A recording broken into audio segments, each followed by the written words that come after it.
Friday the 13 ngayon mga pards. Kaya medyo ingat-ingat tayo sa biyahe ngayong araw na to. Ang dami talagang buzzer sa social media si Lalamove. Alam niyo mga pards, imbis na sabihin natin na keep it up bro, para ganahan yung mga Lalamove rider natin, Lalamove driver natin na bumiyahe rito. Kaso hindi. Ito yung panahon nila Lito Lapid, tapos sila FPJ pagka nag-aabulan sila sa lancha mga pards. Ayun yung pinakahati na yan, dyan sila nag-aabulan, tapos mababangga kumara sa gitna dyan yung yung lancha nila. Lawak din ng ilog na to eh.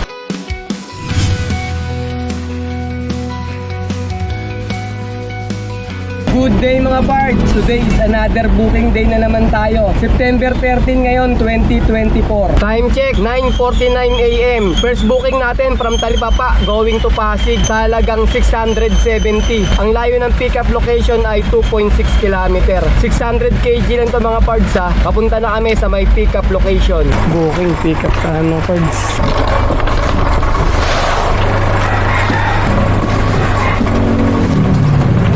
Cargo pagdadala nito sir, no? Kailan sir? 636. Kailan sir? Time check, 10:19 AM. May second booking na tayo. From Talipapa, Novaliches going to Taguig sa halagang 890. Ang layo ng pickup location ay 1 km. Papunta na kami sa may pickup location. 600 kg lang to. Kaya mga pards, second booking natin pickup. Ayun dala natin, first booking. Ito yung second booking. Mga towel sa hotel. Message sa atin yung second booking. Sabi daw unahin daw sila kasi may time limit daw sila. Kailangan 1 PM makarating na daw doon. Kasi i-set up pa daw nila yan sa hotel eh. Kaya kailangan hindi raw malit. Sila daw unahin sabi. Pwede naman daw mag-double booking basta sila lang daw unahin kasi i-set up pa daw nila sa hotel yan. Kailangan hindi raw malit ng 1 PM. Maaga pa naman eh. 10:27 AM. Sige sir. Pa-check ka sir kung tama to. Ayan yung booking ko. Danit sa dadalan? Oo. Tama yan? Okay.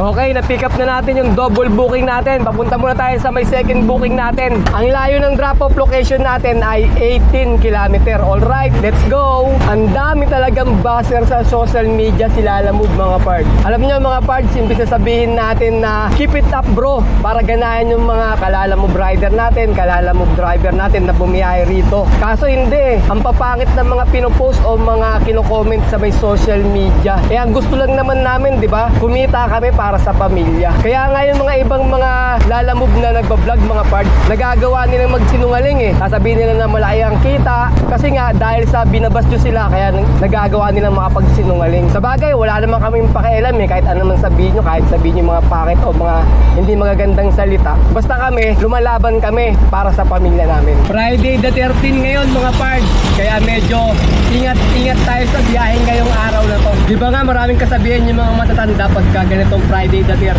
Pero hindi man totoo, pero mas maganda na rin yung nag-iingat tayo mga pards. Tanghali na kami nakabiyahe kasi si tatay lulugo-lugo eh. Tanghali na gumising eh. Kuya, tayo alas 12 na kami Napuyat kasi nga kagabi, alas 12 na kami nakauwi. Kasi sa may Muntinlupa yung last drop off namin, last booking namin. 9:30 na namin natapos eh, mula Muntinlupa papuntang Novaliches, malayo rin yun eh. Kaya inabot na kami na alas 12 ng gabi na kami nakauwi sa bahay. Pero okay naman, kumita naman kami ng maganda-ganda kahapon. Sana ngayong Friday the 13, kumita rin tayo ng maganda ngayon. Drop off tayo, naligaw pa tayo.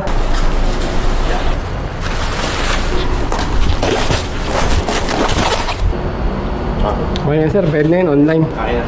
So, picture lang ako sir ha. Sige lang po. Signal. Yun lang, wala tayo. Hindi tayo sa signal dito. Yung signal, yun lang. Sige sir, doon lang sa baba na lang magpipicture. Salamat. Okay, na-drop off na natin yung first booking natin. Papunta tayo ng second booking. Ang layo ng drop off location ay 6 km. Alright, let's go! Ito yung panahon nila, Lito Lapid, tapos nila FPJ. Pagka nag-aabulan sila sa lancha mga parts. Ito yung ilog na yan. Ayun yung pinakahati na yan. Diyan sila nag-aabulan, tapos mababangga kumara sa gitna dyan yung lancha nila. Lawak din ng ilog na to eh. Ayun, may mga nangingisda rin dito parts. Marami yata mga tilapia rito eh. I love Sunila ngayon nakalagay. Pakta mga parts, second booking. Oo sir, lakas ng ulan. Ngayon sa labas oh. Okay, salamat sir. Time check, 1:46 PM. May third booking na tayo from Taytay going to Manila sa halagang 603. Ang layo ng pickup location ay 1.2 km. 300 kg lang to mga parts, may high demand. Papunta na kami sa may pickup location. Karga na! Karga na, karga na. Bali, 6. 6 na bundle ba yan, sir? Saka yun. Bali, 8. Firma sa taas. Bali yung number ko nandun, pinasa ko. Number. Sino ba mag-receive, sir? Etong si ano? Ako rin. Ay, ikaw rin. Nakamotor ako eh. Sige. Mabilis ako eh. Oh. Time check, 2:12 PM. Meron tayong pang-apat na booking. From Taytay going to Santa Teresita. Sa halagang 555. Ang layo ng pick-up location ay 2.3 km. Papunta na kami sa may pick-up location. 300 kg lang to mga parts. Sir, pwede mong tanong, dito ba sir ano sir? Happy closet sir? Dito pala tayo.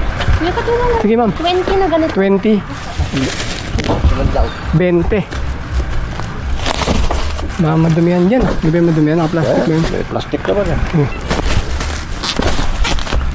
6. Doon na yung bayad ma'am no, sa drop-off. Hindi po. Okay, double booking na pick up na natin. Papunta tayo ng drop-off location. Ang layo ng drop-off location ay 18 km. Alright, let's go! Ayan yung dalawang booking natin mga parts. Umabot din siya ng 1,158. Kaso problema natin, matraffic ngayon eh, Biyernes. Baka matagalan tayo makapag-drop off nito. Ito lang mahirap mga parts na pagpapasukan ng Taytay sa may floodway to. Tapos liliko ka ng Highway 2000 papunta sa may Taytay yung mga tiyanggian ng mga tela. Ang haba ng traffic lagi dito pagka na-tempo ka sa mga ganitong Biyernes o kaya mga rush hour. Yung stoplight dyan, yung crossing na yan, yung may tulay dyan yan eh. Ayun o, talong dulot na traffic niya, ang haba oh. Kaya pag papunta ka rito sa may tiyanggian ng mga tela, nako, saan mo na yung ganito katagal na ano, babaybayin mo na traffic. Kita mo naman yan oh. Diba? Ayan, pag dyan ka, pagka minalas ka ng ganito, maubos yung oras mo dyan sa traffic na yan. Buti kami kanina, nung papasok kami rito, hindi ganyan. Walang traffic. Saglit lang kami nakapasok ng Taytay. Ayun, no, kami nagbanggaan para sa dulo. Yung truck, tsaka yung ano, motor. Ayan, no, nakaharang yung ano dyan. Siguro bigla kinat yung truck, hindi nakita. Ay mga parts, dito tayo sa ano, drop off, third booking natin. Ayun, magbubot na rin ako. Ayun yung 50. Salamat sir, kaya lang. Kulang sir. Salamat sir. Okay, na-drop off na natin yung third booking natin. Papunta tayo ng fourth booking drop off. Ang layo ng drop off location ay 4.2 km na lang mga parts. Alright, let's go! Opo. Ma'am, lalamove po ma'am. Ay, lala mo. Opo. Yung kay Ayla David po ma'am. 20 na ano, bundle.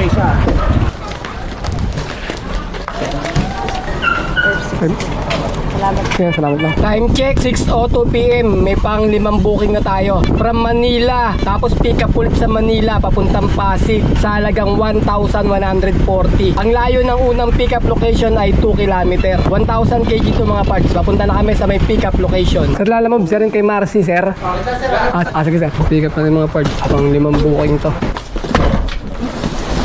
Sino ba si Marcy, sir? Paano tong ano? Yung pangalawa? Pick up din to? Hindi ko lang alam sir. Hindi, Tawagan niyo lang sila. Dalawa kasi, parang dalawang pick up pata, tapos isang pagdadalan sa Pasig eh. Matawagan ko. Wala ba siya rito? Kala ko nandito. Papunta tayo mga parts sa may second pick up natin. Ang layo ng pick up location ay 1.8 km. Alright, let's go! Buti mga parts, yung pangalawang pick up natin malapit lang, 1.8 km lang. Kaya ayos din, maganda yung nakuha nating booking. Malaki to mga parts. Kay Marcy. Ito sir. Ay, Ano ba yan? Pwede ka? Kanya rin natin sir. Galing kayong Guerrero? Oo. Kanina? Guerrero. Sa kanya rin yan eh. Oo, sa kanya Kay rin. Marcy din. Smile ka. Okay, salamat sir. Okay mga parts, papunta na tayo sa may drop-off location natin ng panlimang booking. Ang layo ng drop-off location ay 17 km. Alright, let's go. Ano mga parts, hindi tayo mapag-double booking. Nakita nyo naman puno yung sakyan natin. Kasi 1,000 kg itong dala-dala natin. Saka wala na, gabi ng mga parts eh. Mahirap na rin kumuha ng booking na kasabay nito malamang. Kasi time check tayo, 6:53 PM na. Baka last booking na rin namin to. Ang bilis talaga ng oras mga parts. Kulang talaga yung isang maggapo natin para kumita tayo ng malaki kilalamig. Para makadami tayo ng booking. Kakaboy, huwag mo agad. Hindi pa sakit. samasamahan niyo yung puti ah. Wala ka na makita. Dapat patalikod. Oo nga eh. Gcash na lang daw. Wala sila eh. Malis pala sila. Yayit na kanina, tinawagan ko. Kaya muwi ako. Picturean ko lang sir.